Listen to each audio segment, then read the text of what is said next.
Target ಮಾಡೋದಕ್ಕೆ ಈಗ ದುಡ್ಡಿನ ವ್ಯವಹಾರ ಆಯ್ತು, ಕ್ಲಿಯರ್ ಮಾಡಿದ್ರೆ ಅದಾದ್ಮೇಲೆ ಕೂಡ ಮುಂದಿನ ಸಿನಿಮಾ ಇದೆ ಅದನ್ನು ಕೂಡ ಉಲ್ಲೇಖ ಮಾಡ್ತಾರೆ. ಆಯ್ತು ಅಲ್ವಾ? ಧ್ರುವ್ ಬಗ್ಗೆ KVN ಅವ್ರ ಬಗ್ಗೆ ಯಾಕೆ ಮಾತಾಡ್ಬೇಕು? ಫಸ್ಟ್ ಆಫ್ ಆಲ್ ಗುರು, ಒಂದು ಸಿನಿಮಾ ಮಾಡಿದಾಗ ನಾನು ಕರಿಯಾ ಸಿನಿಮಾ ಇಂದ ಹಿಡಿದು ಟಿಲ್ ಟುಡೇ KD ವರ್ಗುನು ಒಂದೇ ಏನಂತ, ಒಂದು ಸಿನಿಮಾ ಮಾಡಿದಾಗ ಇನ್ನೊಂದು ಸಿನಿಮಾ ಅದು ಕಂಪ್ಲೀಟ್ ಆಗಿ ಬಿಸ್ನೆಸ್ ಮಾಡಿ ಪ್ರೊಡ್ಯೂಸರ್ ದುಡ್ಡು ಹೋದ್ಮೇಲೆ ಇನ್ನೊಂದು ಸಿನಿಮಾ ಮಾಡೋದು ನಾನು.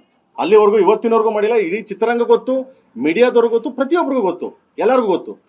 ಇದನ್ನ KD ಅನ್ನೋ ಸಿನಿಮಾನ ತಗೊಂಡ್ಬಿಟ್ಟು ನಾನು 3 ವರ್ಷದಿಂದ ಮಾಡ್ತೇನೆ. ಹಂಗಿದ್ರೆ ನಾನು 3 ವರ್ಷದಿಂದ ವೇಸ್ಟ್ ಅಲ್ಲ ನನ್ನ ಟೈಮು. ಏನು ಕೇಳಿನ ಇರೋದು? ಎಸ್ ಎ ಪ್ರೊಡ್ಯೂಸರ್ಗೆ ನೋವು ಆಗಬಾರ್ದು, ನನ್ನಿಂದ ತೊಂದರೆ ಆಗಬಾರ್ದು. ನಾನು ಅವ್ರು ರೆಡಿ ಮಾಡಿ ಪಿಕ್ಚರ್ ರಿಲೀಸ್ ಮಾಡಿ ತೊಗೊಂಡೋಗ್ಬಿಟ್ಟು ಅವ್ರು ಬಿಸ್ನೆಸ್ ಮಾಡಿ ಅದನ್ನ ಕೊಟ್ಟೋಗಿ ಇನ್ನೊಂದು ಸಿನಿಮಾಗೆ ಹೋಗ್ತೀನಿ ನಾನು. ಅದು ನಮ್ಮ ಇಷ್ಟ ರೀ. KVN 100 ಕೋಟಿ ಮಾಡ್ತಾರೋ, 200 ಕೋಟಿ ಮಾಡ್ತಾರೋ, 500 ಕೋಟಿ ಮಾಡ್ತಾರೋ, ಅದು KVN ಅವ್ರದ್ದು, KVN ಸಂಸ್ಥೆಯವ್ರದ್ದು. ಅದು ಈಗ ಯಾರು ಮಾತಾಡಕ್ಕೆ? ನನ್ನ ಸಿನಿಮಾ ಬಗ್ಗೆ ನೀವು ಯಾರು ಹೂ ಅರಿವು ಮಾತಾಡಕ್ಕೆ? ಅದನ್ನ ಜನ ಮಾತಾಡ್ತಾರೆ. ಈಗ ದುಡ್ಡಿನ ವ್ಯವಹಾರ ಕೊಟ್ಬಿಟ್ಟಿದ್ದೀನಿ, ಕೊಟ್ಟರು ನಿಮ್ಮ ಹೆಸರು ಏನಕ್ಕೆ ತೆಗೆದ್ರು ಅಂತ ನಾನು ಅದನ್ನೇ ಕೇಳ್ತಾ ಇರೋದು. ಅದನ್ನೇ ನನ್ನ ಹೆಸರು ಪ್ರತಿ ಸಾರಿ ಈ ತರ ನ್ಯೂಸೆನ್ಸ್ ಆದಾಗ ಅದಕ್ಕೆ ಬಂದಿದ್ದು ನಾನು. ಇಲ್ಲಾಂದ್ರೆ ಗೊತ್ತಿರಲಿಲ್ಲ, ನಾನು ನಿಜ ಗೊತ್ತಿರಲಿಲ್ಲ. ನಾನು ಏನಕ್ಕೆ ಅಂದ್ರೆ ಬಿಡ್ರಿ ರೀ ಅಂತ. ಈಗ ನಾವು ತಲೆ ಕೆಟ್ಟಂಗೆ ಮಾತಾಡಕ್ ಆಗಲ್ಲ ಗುರು ಅಲ್ವಾ? ನಾವು ಲೂಸ್ ತರ ಹೆಣ್ಮಕ್ಳ ಬಗ್ಗೆ ಇದ್ರ ಬಗ್ಗೆ ಮಾತಾಡಕ್ಕಂತೂ ಆಗಲ್ಲ.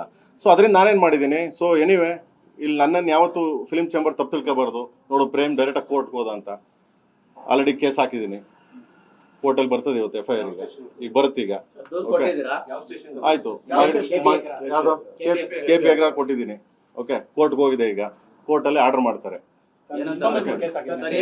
ಈಗ ಬರುತ್ತೆ ಕೋರ್ಟಲ್ಲಿ. ಒಂದು 4 ಗಂಟೆ 4 ವರ್ಷ ಬರುತ್ತೆ. ಕಾಪಿ ಎಲ್ಲ ನಿಮ್ಗೆ ಕಳಿಸ್ತೀನಿ.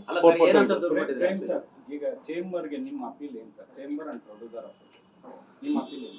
ನನ್ನ ಅಪೀಲ್ ಒಂದೇ ಗುರು, ಯಾರ ಬಗ್ಗೆ ಯಾಕೆ ಏನಕ್ಕೆ ಮಾತಾಡಿದ್ದಾರೆ ಅದು ಆ ಥರ ಅಬ್ಯೂಸ್ ತುಂಬಾ ಕೆಟ್ಟದಾಗಿ ಯಾಕೆ ಮಾತಾಡಬೇಕು? ಹೌದು, ನಿಮ್ಗೆ ಅಧಿಕಾರ ಕೊಟ್ಟವ್ರು ಯಾರು ಅಂತ ಕೇಳ್ತೀನಿ. ನಿಂದು ಪರ್ಸನಲ್ ಇದೆಯಾ? ಯಾರೋ ಒಬ್ಬ ದುಡ್ಕೊಂಡು ನಿಮ್ ಪರ್ಸನಲ್ ಇದೆ, ನೀವು ಮನೇಲಿ ಮಾತಾಡಿದ್ರು. ಪಬ್ಲಿಕ್ ಅಲ್ಲಿ ಮಾತಾಡ್ತೀಯಲ್ಲ, ಬಾ ಪೇಸ್ ಮಾಡು. ಈಗ ಹಾಕ್ತೀನಿ ನಾನು, ಡೆಫಾಮೇಷನ್ ಕೇಸ್ ಹಾಕ್ತೀನಿ, FIR ಬರ್ತದೆ. ಈಗ ಸಂಜೆ FIR ಬರ್ತದೆ.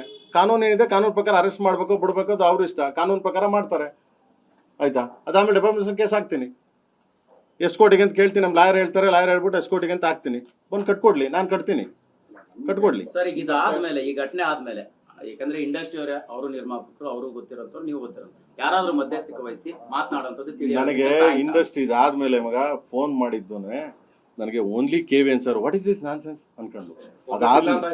ಆಯ್ತಾ? ಅದಾದ್ಮೇಲೆ ಕೇಳ್ತೀನಿ, ಕೇಳು ನಮ್ಮ ಮನೋಹರ್ ಸರ್, ಇದೇನ್ ಸರ್ ಹಿಂಗ್ ಮಾತಾಡೋಣ ವಯ್ಯ, ಇದೇನ್ ಸರ್ ಇಲ್ಲಿ ಬೆಂಗಳೂರಲ್ಲಿ ಇದ್ದೀನಿ ಅಂತ ಹೇಳಿ ಸರ್ ಅವ್ರಿಗೆ, ಏನ್ ಸರ್ ಅಂತ. ಅದಾದ್ಮೇಲೆ ನಮ್ಮ NM ಸುರೇಶ್ ಸರ್ ನಾನು ಕರೆದು ಪ್ರೆಸ್ ಮೀಟ್ ಮಾಡ್ಲಾ, ಗುರುವೆ ಏನ್ ಗುರುವೆ ಅದು ನಿಮ್ಮಿಂದ ಎಷ್ಟು ಜನ ಬದುಕೋರು ಗುರುವೆ, ಏನ್ ಗುರುವೆ ಹಂಗೆಲ್ಲ ಮಾತಾಡ ಹಿಂಗೆ ಅಂದ್ರೆ ಇವ್ರು 3 ಜನ ಮಾಡಿದ್ರಪ್ಪ.